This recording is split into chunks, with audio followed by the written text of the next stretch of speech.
तो attack on Titan के season 4 के पार्ट 3 के पार्ट 1 का ट्रेलर आ चुका है और इस ट्रेलर में ना एरन येगर बहुत ज्यादा फोकस में, ऑफ कोर्स वो पूरी स्टोरी में फोकस में, लेकिन इस ट्रेलर में ना कुछ ज्यादा ही फोकस में है, जहां पर कहीं पर तो हमें उसकी एक डिप्रेसिंग साइड भी दिखाई गई है एक फ्रेम के अंदर। अब देखो, चाहता तो लो एफर्ट कंटेंट तो बड़े आराम से बना सकता था, लेकिन मैंने सोचा कि क्यों ना हम अटैक ऑन टाइटन की पूरी हिस्ट्री से, यानी कि एनिमे की जो जितने भी सीजन आए उन सब से एरन येगर के मिथ्स को डिस्कस करते हैं और देखते हैं कि कौन से सही है और कौन से गलत है। तो सबसे पहला मिथ ये है कि Eren Yeager is a traitor to humanity. देखो, ये मिथ का जो सेंटेंस है वो जितना सिंपल है उसका आंसर उतना ही ज्यादा कॉम्प्लिकेटेड है। अटैक ऑन टाइटन में अब तक हमने यही देखा है कि हमेशा से एरन येगर का एक ही गोल रहा है कि उसे उसके लोग यानी कि एल्डियंस को प्रोटेक्ट करना है, और वो उन्हें प्रोटेक्ट करने के लिए काफी बार अपने एनिमीज को मारता है और काफी बार उसने इनोसेंट लोगों को भी मारा है। अब देखो, ऊपर ऊपर से देखने में ऐसा लगता है कि एरन येगर ये सब कुछ कर रहा है सिर्फ और सिर्फ रिवेंज के लिए, क्योंकि हमेशा से उसके लोगों के ऊपर अत्याचार हुआ है, खास करके मार्लियंस ने तो बहुत ही ज्यादा बुरा किया है,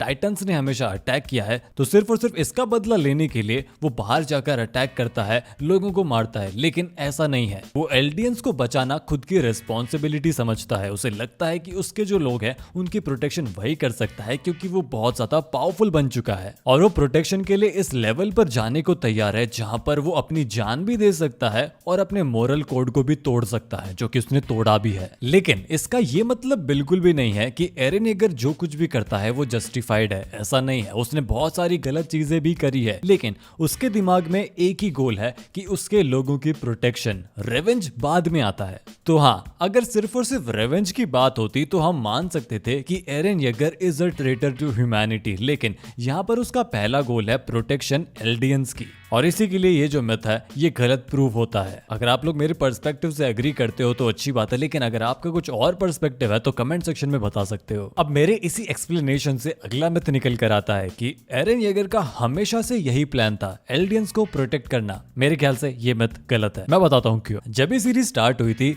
तब एरन येगर का एक ही गोल था कि उसे सर्वे कॉर्प्स को ज्वाइन करना है ताकि वो टाइटन्स को मार सके। लेकिन जैसे जैसे वो टाइटन्स और उनकी हिस्ट्री के बारे में जानता जाता है, उसे पता चलता है कि उसने खुद अटैक टाइटन और फाउंडिंग टाइटन को इनहेरिट कर लिया है अपने पिताजी की वजह से। और फिर उसे पता चलता है एल्डियंस, टाइटन्स और मार्लियंस के बारे में और ये जो कन्फ्लिक्ट चल रहा है उसके बारे में। और एरन येगर का जो गोल है वो उसी तरह से इवॉल्व होता रहता है जैसे जैसे सीरीज आगे बढ़ती है। आगे जाके उसे पता चलता है कि कैसे मार्लियंस ने हमेशा से एल्डियंस पर अत्याचार किया है, और यहीं से उसका नया गोल बनता है कि उसे एल्डियंस को प्रोटेक्ट करना है। यहाँ चल के उसे समझ में आता है कि फ्रीडम की क्या इंपॉर्टेंस होती है और क्यों एक सिक्योर फ्यूचर की जरूरत है एल्डियंस को। तो हाँ, हमेशा से एल्डियंस की रक्षा करना उसका प्लान नहीं था। ये प्लान इवॉल्व हुआ है जैसे जैसे सीरीज आगे बढ़ी है, यहाँ तक कि अब इस स्टेज पर आ चुका है कि वो खुद से ही कन्फ्लिक्टेड है। उसे पता है कि वो मॉरली बहुत ही गलत काम कर रहा है, लेकिन वो चाहता है कि कोई ना कोई उसे रोक ले, पर वो खुद से तो रुकने वाला नहीं है। तो अगला मिथ ये है कि एरन येगर इज इमॉर्टल, और ये थ्योरी ना फैंस के बीच में बहुत ही ज्यादा पॉपुलर है, लेकिन ये मेरे ख्याल से सच नहीं है। देखो, एरन के पास में फाउंडिंग टाइटन की पावर है, इसकी वजह से वो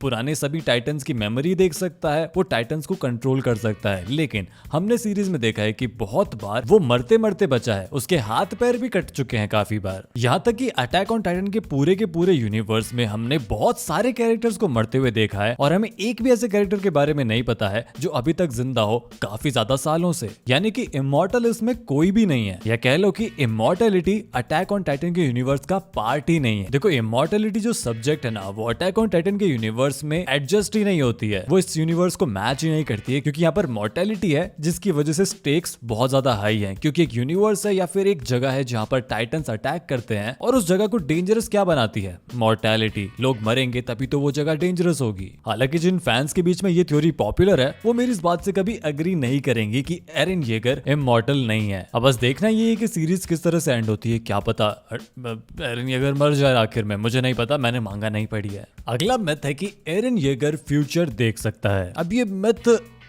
थोड़ा कॉम्प्लिकेटेड है इसका जवाब। देखो, एरन येगर फ्यूचर नहीं देख सकता है, ये उसकी एबिलिटी नहीं है, बल्कि अटैक टाइटन की एबिलिटी है। ये सीजन 4 के पार्ट 2 के एक एपिसोड में जिसका नाम था मेमोरीज फ्रॉम द फ्यूचर, उसमें ग्रीशा येगर यानी कि एरन येगर के जो पिताजी हैं वो ये बताते हैं कि अटैक टाइटन की एक एबिलिटी है जिसकी वजह से वो फ्यूचर इनहेरिटर्स की मेमोरी को देख सकते हैं। और ये बात रॉयल फैमिली को भी नहीं पता थी, ये बात ग्रीशा येगर को पता थी, और इस चीज का हिंट काफी पहले मिल गया था। क्रूगर जो कि एक टाइम पर अटैक टाइटन का इनहेरेंट था, उसने आर्मिन और मिकासा को मेंशन किया था, जबकि वो उस समय एग्जिस्ट भी नहीं करते थे। क्यों? क्योंकि वो एरन येगर की मेमोरी को देख सकता है। तो हाँ, एरन येगर कंप्लीट फ्यूचर नहीं देख सकता, बस वो एक पर्सपेक्टिव से देख सकता है, वो भी उसके पर्सपेक्टिव से जो अटैक टाइटन का फ्यूचर इनहेरेंट होगा। अगला मिथ है कि फाउंडिंग टाइटन की पावर्स को यूज करने के लिए या फिर उन्हें ट्रिगर करने के लिए उसे रॉयल ब्लड से कांटेक्ट की जरूरत है। देखो, हो सकता है कि मेरा एक्सप्लेनेशन गलत हो या फिर मैं अपने वर्डिंग्स को सही से ना रख पाऊं, तो कमेंट सेक्शन में बता देना। तो हाँ, जो फाउंडिंग टाइटन की पावर होती है वो सिर्फ और सिर्फ रॉयल फैमिली के डिसेंडेंट्स को ही मिलेगी। फाउंडिंग टाइटन की पावर की मदद से आप एल्डियंस की मेमोरी को अल्टर कर सकते हो, मैनिपुलेट कर सकते हो और प्योर टाइटन्स को कंट्रोल भी कर सकते हो। अब एरन येगर को फाउंडिंग टाइटन की पावर्स तो मिल गई थी, लेकिन वो उसे यूज नहीं कर पा रहा था क्योंकि वो रॉयल ब्लड का नहीं है, वो रॉयल फैमिली को बिलोंग नहीं करता है। लेकिन अगर एरन येगर किसी रॉयल फैमिली के डिसेंडेंट के कांटेक्ट में आएगा तो वो इस पावर को यूज कर सकता है, तब उसकी ये पावर ट्रिगर हो जाती है। और इसी वजह से जब Eren Yeager attack on Titan के सेकंड सीजन में डेना फ्रिट्ज के कांटेक्ट में आता है, तब उसकी ये पावर एक्टिवेट हो जाती है। तो यार, आज एरन येगर पर इतना ज्यादा डिस्कशन कर लिया है कि अब मेरा ये मन कर रहा है कि मैं ये डिस्कस करूं कि आखिर एरन येगर मेरा फेवरेट फिक्शनल कैरेक्टर क्यों है, लेकिन ये मैं डिस्कस करूंगा कल वाली वीडियो में। बाकी अगर आपके पास में अटैक ऑन टाइटन से कोई भी मिथ हो तो आप सबमिट कर सकते हो, एक और वीडियो बन जाएगी। बाकी ये वीडियो आपको कैसी लगी कमेंट सेक्शन में बता देना और मैं आपको मिलूंगा अगली वीडियो में।